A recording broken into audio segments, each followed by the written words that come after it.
अस्सलाम वालेकुम, मैं हूं Irfan Shah I M properties के फोरम से और आज हमारे साथ मौजूद हैं Ajman real estate market expert Irfan Chhotani. Irfan साहब कैसे हैं आप? मैं ठीक ठाक, आप कैसे हैं सर? बिल्कुल ठीक ठाक अल्हम्दुलिल्लाह। इरफान साहब, अजमान क्रीक टावर्स, जी, अजमान क्रीक टावर्स, हमारे व्यूअर्स को बताइएगा अजमान क्रीक टावर्स के बारे में, लोकेशंस के बारे में, पेमेंट प्लान्स के बारे में, क्या है ये प्रोजेक्ट और इसके डेवलपर कौन हैं? अच्छा, पहले तो मैं बताता हूँ अजमान क्रीक टावर्स का ओवरव्यू, बेसिकली कि इनके डेवलपर्स कौन हैं। इनके डेवलपर्स हैं जीजे डेवलपर्स हैं, ठीक है ना। तो बाकी ये कि इसकी लोकेशन क्या है और इसकी जो पेमेंट प्लान क्या है इसका, और इसका व्यू और क्या सारी चीज़ें एम्यूनिटीज़ हैं सारी, तो वो मैं आपसे अभी डिस्कस करता हूँ। बात ये है कि लोकेशन उसकी बहुत ज़्यादा प्राइम है। इस तरह की लोकेशन आज तक अजमान में डेवलप नहीं हुई है, ठीक है ना। और ये इस ऐसी लोकेशन में अजमान के जो बेसिकली सेंटर ऑफ अजमान भी कहते हैं इसको, डाउनटाउन ऑफ अजमान के बिल्कुल ये पास ही है, ठीक है ना। और इसकी सराउंडिंग में देखिए सारी चीज़ें कवर्ड है। अब इसकी लोकेशन में सारी चीज़ें ईजी हैं। स्कूल्स हो गया, हॉस्पिटल्स हो गया, ठीक है, मॉल्स हो गया, आपके ग्रॉसरी स्टोर्स हो गए, आपके सुपर मार्केट्स हो गए, आपकी हर चीज़ जो है ना उसके साथ अलाइन है, ठीक है। सेकेंडली इसके पास बेस्ट व्यू अपार्टमेंट्स हैं, ठीक है, 1 and 2 bedroom and 3 bedroom apartments हैं, ठीक है। इसमें ये है कि 1 बेडरूम सारे जो हैं वो आपके पार्शल क्रीक व्यूज़ हैं और सिटी व्यू अपार्टमेंट्स हैं, और 2 बेडरूम और 3 बेडरूम सी फेसिंग अपार्टमेंट्स हैं, ठीक है। जिसमें ये है कि बहुत ज़्यादा प्राइम लोकेलिटी है और इस तरह की प्रीमियम रेजिडेंसी अभी तक अजमान के अंदर अभी तक आई नहीं है। अच्छा इरफान साहब, हमने आपने जैसे जिक्र किया सहूलियात के हवाले से कि डेफिनेटली जब कहीं पे भी कोई अपने चाहे एंड यूज़ के लिए कोई इन्वेस्ट करता है या even investment point of view से भी जब इन्वेस्ट करता है तो वो यही देखते हैं कि इर्द गिर्द जो है वो बेसिक फैसिलिटीज़ जो हैं जो रोज़मर्रा की ज़रूरियात की होती हैं, जैसे ग्रोसरी स्टोर्स हो गया, स्कूल हो गया, हॉस्पिटल्स हो गए, वो कैसे हैं, कितने डिस्टेंस पे हैं।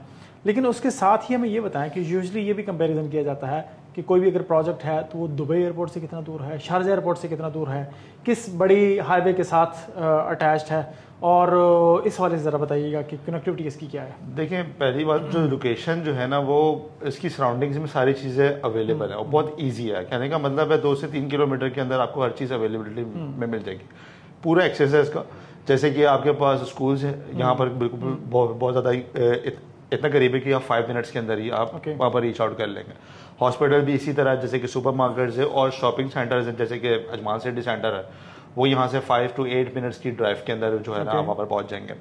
सेकेंडली यहाँ पर अगर आप दुबई एयरपोर्ट और ये सारी जो बातें अपना लोकेशंस देखते हैं तो दुबई एयरपोर्ट जो है वो 25 मिनट्स पे है, 18 मिनट्स जो है वो शारजा एयरपोर्ट पे है, और उसके बाद जो है 50 मिनट्स जो है रस उठे एयरपोर्ट है। फ्लाइट कहीं से भी लेना चाहे तो आप ले सकते हैं। तो कहने का मतलब है लोकेशन का इसको बहुत ज़्यादा एडवांटेज है, और इसकी जो लिविंग है, इसकी जो क्या बोलते हैं सराउंडिंग्स हैं, वो इतनी मेन और सेंटर है जहाँ से दुबई में जो लोग काम भी करना चाहते हैं, तो जो लोग काम करते हैं वहाँ से उनके लिए कम्यूट भी करना बहुत ईजी है। और वो किस रूट से जा रहे होंगे, किस हाईवे से? Major E311 mainly basically use होता है। 5 to 10 मिनट्स के अंदर आप जो है उसको कनेक्ट कर जाते हैं। तो इरफान साहब, जो प्राइसेस हैं वो इसमें 1 बेड 2 बेड जो पार्शल सीवीयू के साथ हैं और जो फुल सीवीयू के साथ हैं वो किस तरह से हैं? 1 बेड और 2 बेड की डिफरेंशिएशन वगैरह आप बताते हैं। देखिए, 1 बेडरूम की तो स्टार्टिंग प्राइस है 761, ठीक है ना, और 2 बेडरूम की है 1.2 मिलियन, ठीक है। 1 बेडरूम जो व्यूज थे वो basically partial sea and city view, ठीक है ना, उसमें सी व्यूज अभी तक नहीं आए, ठीक है। और 2 बेडरूम और जो 3 बेडरूम है उसमें फुल सी व्यूज ही है, ठीक है। तो कहने का मतलब है 2 बेडरूम जो थे वो अभी जो फुल सी व्यूज है वो आजकल सोल्ड आउट हो चुके हैं, ठीक है। लेकिन जो 2 बेडरूम अब हैं वो अभी पार्शल क्रीक और सिटी व्यू अवेलेबल है, ठीक है। तो ये बेसिकली अब तक की अपडेट है, और 2 बेडरूम और 3 बेडरूम जो है वो फुल सी फेसिंग ही थे स्टार्टिंग से ही। लेकिन अब अवेलेबिलिटी नहीं है। अब अवेलेबिलिटी नहीं है। 3 बेडरूम इस वक्त अभी भी मिल जाएगा, कहने का मतलब ये है, ठीक है। और जहाँ तक की बात है प्राइसिंग की, प्राइसिंग के अंदर देखें अजमान बहुत चेंज हो चुका है। अजमान पहले जैसा अब नहीं रहा, नो डाउट। अजमान रीशेप हो रहा है, रीचेंज हो रहा है, इसको रीस्ट्रक्चर किया जा रहा है।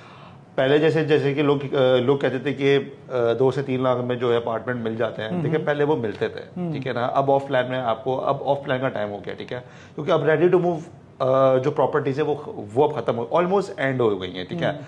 अब पहले वाली प्राइसिंग भी नहीं रही, ठीक है। जैसे जैसे डेवलपमेंट अजमान कर रहा है वैसे वैसे उसकी प्राइसिंग भी बढ़ रही है।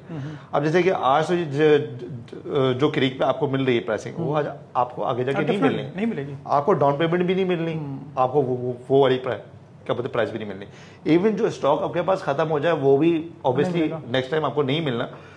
जो नई डेवलपमेंट उसमें उससे ज्यादा होगी। तो अभी जो बाइंग करने का टाइम है वो आजकल वो अब बाई करने का टाइम है, ठीक है ना। क्योंकि फर्स्ट बायर वही होता है, फर्स्ट ओनर जो स्मार्ट है, जो ओनर वही होता है जो कि फर्स्ट टाइम इन्वेस्टमेंट करता है, जो कि हैंड ओवर के टाइम तक और उसके आगे तक की एप्रिसिएशन उसको अवेल करता है। तो बेसिकली ये एक बहुत बड़ा डिफरेंस है। और अजमान जो है ना सर काफ़ी जो है वो डेवलपमेंट्स के अंदर आगे है, और इसके अंदर जो है वो आगे बहुत सारी मजीद डेवलपमेंट्स आनी है, जो कि प्राइसिंग जो है ना वो अब नीचे नहीं हो सकती। तो अगर हम बात की जाए इसका जो पेमेंट प्लान है वो बता दें वो किस तरह से है, कितने % ड्यूरिंग कंस्ट्रक्शन है, कितने % पोस्ट हैंड ओवर, क्या पोस्ट हैंड ओवर भी है या नहीं है, इस पर ज़रा बता दें। अच्छा, पेमेंट प्लान बहुत इसका अमेजिंग है, कहने का मतलब है 40% क्या बोलते हैं till the time of hand over है और 60% पोस्ट हैंड ओवर है। और आपको 40% जो है वो हैंड ओवर के टाइम पे सिर्फ पे करना, मतलब यानी कि उसमें भी कोई बुलेट पॉइंट पेमेंट्स नहीं है, ठीक है ना। जैसे कि बहुत सारे पेमेंट प्लान दुबई के अंदर ऐसे भी हैं कि आप ये है कि 10% आपने जो है अभी पे करना है, फिर 50 डेज के बाद है 10%, फिर 80 डेज के बाद है। इस तरह की पेमेंट्स इसकी नहीं है। अच्छा, अगर आप इसकी फर्दर बाइफर्केशन थोड़ी कर दें कि ये जो 40% है ये किस तरह से है, कितनी डाउन पेमेंट होगी और किस परसेंटेज के हिसाब से इंटरवल्स में ये पेमेंट जाएंगी। देखिए पहले तो डाउन पेमेंट होगी इसकी, ठीक है ना। तो उसके बाद जो है वो 10% होगी, ठीक है। उसके बाद जो है आपकी जो 1 बेडरूम की जो बेसिकली स्टार्टिंग जो है वो पेमेंट स्टार्ट है इसका, वो है आपका क्या बोलते हैं अक्टूबर 15 से, ठीक है। उसमें भी आपको 5% पे करना है, उसमें भी एक लेवरेज है, ठीक है ना। एक बायर को हम जो है ना लेवरेजेस दे रहे हैं, ठीक है ना। ये कहने का मतलब है कि वो अपने हिसाब से क्या बोलते हैं पेमेंट कर सके इजीली। अब अक्टूबर में एक पेमेंट हो रही है 5%, जनवरी में एक पेमेंट हो रही है नेक्स्ट जनवरी में जो 2026 में हो रहा है उसमें भी 5% पे करना है।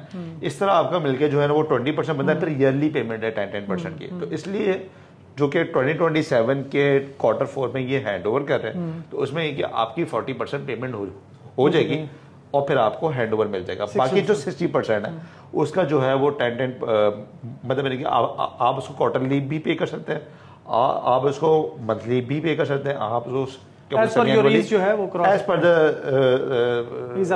द फ्लेक्सिबिलिटी, ठीक है ना। आप उसको देख सकते हैं, कहने का मतलब है पेमेंट, ठीक है। यानी 40% जो है जी वो आपने टिल कंस्ट्रक्शन जो Q4 है 2027, मान लें कि आज से ऑलमोस्ट सितंबर अभी चल रहा है, तो ऑलमोस्ट 2 साल बाद जो है ये हैंड ओवर होगा। और आपने हैंड ओवर होने तक इसका पे करना है 40%, 10% आपकी डाउन पेमेंट है और उसके बाद 5% के इंटरवल्स के साथ जो है इंटरवल्स इसलिए दिए गए हैं ताकि बायर जो है ना वो एक इजीली रिलैक्सेशन के साथ वो पेमेंट कर ले। अगर 10% अगर वो पे करेगा तो वो उसके लिए भी बर्डन हो सकता है। और इसके बाद जो रिमेनिंग 60% है वो यानी आपने अपने अपार्टमेंट के अंदर रहते हुए या अपना अपार्टमेंट रेंट आउट करने के बाद जो है वो देना है। यानी वो एक एडवांटेज है कि आप खुद रहेंगे या आप उसको रेंट आउट करेंगे। और अगर आप रेंट आउट भी करते हैं तो ऑलमोस्ट मतलब almost 50% of the year installments जो है वो आपके रेंट से निकल जाएंगे। एग्जैक्टली, ये बड़ा एक इसकी अट्रैक्शन है। बिल्कुल। और देखिए अजमान क्रेडिट टावर एक अंडर वन रूफ एवरीथिंग है, ठीक है ना। अब कहने का मतलब है एवरीथिंग इसलिए कि इसके अंदर जो है कि एमिनिटीज आ रही है, ठीक है ना। अब इसमें ब्रांड्स भी सारे अपने कमर्शियल्स भी आ रहे हैं, ठीक है ना। ब्रांडेड कमर्शियल्स आ रहे हैं जो कि सिटी सेंटर में आपने देखे होंगे, वो भी आ रहे हैं। साथ ये कि जो कमर्शियल्स का एरिया जो बाकी एमिनिटीज आप देख लें, जैसे कि फैमिली एरिया होगा, जॉगिंग और स्विमिंग पूल और अपना जिम्नेजियम और kids play area, barbecue area, ये सारी चीजें जो है ना वो एमिनिटीज जो है ना वो सारी दी गई, प्लस कि 20+ एमिनिटीज हैं इसके अंदर, ठीक है ना। तो कहने का मतलब है वन रूफ के अंदर आपको सारी एमिनिटीज इसमें जो है ना वो अवेलेबल मिल रही होंगी। यानी आपको यानी कि ग्रोसरी स्टोर्स के लिए दूर जाने की जरूरत नहीं, बिल्डिंग के अंदर ही आपको मिलेगा। अगर कोई फार्मेसी वगैरह है, फार्मेसी भी साथ ही होंगी उसकी, ठीक है ना। हॉस्पिटल्स भी बिल्कुल करीब है, स्कूल्स भी करीब है, और आप देखा जाए अगर आप ट्रैवल भी करना चाहते हैं तो वो भी इतने डिस्टेंस पे नहीं है। तो मतलब बनी कि दिस प्रॉपर्टी हैज एवरीथिंग। सो अगर नेचुरल में मैं बात करूं, बिल्कुल। समराइज करूं, तो गजमान क्रीक टावर जो है वो दुबई या शारजा एयरपोर्ट के साथ इजी एक्सेस में है। एग्जैक्टली E311 के पास आपकी इजी एक्सेस है, डाउनटाउन के करीब है। बिल्कुल। इसके अलावा आपके पास डाउनटाउन भी आप देखें इसका 30 to 35 मिनट्स ठीक है। की उसके बाद आपके पास एक क्रीक के साथ आपके पास एक रीजनेबल प्राइसिंग में एक बिल्कुल। ऑप्शन मौजूद है इन Exactly। Comparison to projects in Dubai. बिल्कुल। और इसके बाद आपके पास फ्लेक्सिबल पेमेंट प्लान है, और उसके बाद जो है आपके पास तमाम एक जो मॉडर्न प्रोजेक्ट जितने भी बन रहे हैं उनकी एमिनिटीज मौजूद हैं। बिल्कुल। और इवन आप अगर साइजिंग भी अगर देखी जाए अपार्टमेंट की तो बहुत ज़्यादा है, ठीक है ना। 1100 स्क्वायर फीट के अपार्टमेंट्स हैं, 1 बेडरूम के, 2 बेडरूम 1657 स्क्वायर फीट पे। तो कहने का मतलब है एक बिग साइज अपार्टमेंट्स है, और इतनी अच्छी प्रीमियम लिविंग आपको मतलब में के इस जोन में नहीं मिल सकती। सो आइडियली आप चाहे एंड यूजर के तौर पे इसको लेना चाहते हैं या चाहे आप इन्वेस्टमेंट पॉइंट ऑफ व्यू से आप लेना चाहते हैं, तो ये एक ideally attractive project and investment opportunity है। इरफान साहब, थैंक यू वेरी मच, बहुत शुक्रिया आपके टाइम के लिए। बस अब आप ये बता दें कि अगर हमारे जो व्यूअर्स हैं वो इंटरेस्टेड हों इन्वेस्ट करने में इस प्रोजेक्ट में, तो आप उन्हें क्या सपोर्ट कर सकते हैं? देखिए, हम तो खुले दिल से सपोर्ट करेंगे जहाँ तक कि फ्रॉम स्टार्टिंग टू एंड, ठीक है ना। और हैंड ओवर होने के बाद भी हम उनका ख्याल करेंगे, ठीक है ना। जैसे कि एक तो प्रोसेस हो जाता है, ठीक है ना, कि प्रॉपर्टी बाइंग करना। प्रॉपर्टी बाइंग करने के बाद कुछ लोग ये करते हैं कि नहीं यार कि छोड़ दिया अपने क्या बोलते हैं बायर को। ऐसा नहीं है, बाइंग करने तक एंड तक और उसके बाद तक उनकी प्रॉपर्टी मैनेज तक करना, मतलब ये नहीं कि ये लाइफ टाइम कनेक्शन है। ये ऐसा नहीं कि आप बोले कि नहीं आज प्रॉपर्टी बेच दी और उसके बाद जो है उसका आपसे राब्ता खत्म। तो लॉन्ग टर्म रिलेशन बिल्कुल लॉन्ग टर्म रिलेशन वाली बात है। और प्रॉपर जो है वो फीडबैक है और प्रॉपर जो है फॉलो अप से हर वक्त, ठीक है ना, ताकि वो जाहिर सी बात है जो बायर है आपका जो वो एक आपकी फैमिली की तरह है, ठीक है ना। तो उसको उसी तरीके से जो है ना हम ट्रेड करेंगे। ठीक, इरफान साहब बहुत शुक्रिया, thank you very much for your time again. So अगर आप इंटरेस्टेड हैं इस प्रोजेक्ट में इन्वेस्ट करने में, आपको सपोर्ट की ज़रूरत है, तो कॉन्टैक्ट नंबर आपकी स्क्रीन पे मौजूद है। आप व्हाट्सएप कर सकते हैं, आप कॉल कर सकते हैं, या आप डायरेक्टली IM प्रॉपर्टीज़ के ऑफिस में ब्लैक स्क्वायर में आप विजिट कर सकते हैं। Thank you very much. अल्लाह हाफिज़।